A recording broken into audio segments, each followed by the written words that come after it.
সয়গরিয়া বিসিতে মানে ভিলেজে আজকে ভারতীয় জনতা পার্টি থেকে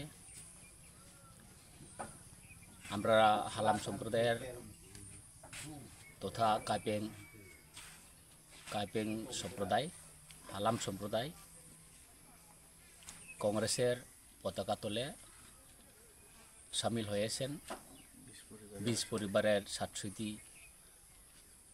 লোকসংখ্যা 67টি ভোটার্স জাতীয় কংগ্রেসের দলে তিনি স্বতঃস্ফূর্তভাবে আমাদের জাতীয় পতাকা তলে সামিল হয়েছেন। তাদেরকে আমি বাগমা ব্লক সভাপতি হিসাবে তাদেরকে আমি বরণ করে রাখছি। ধন্যবাদ।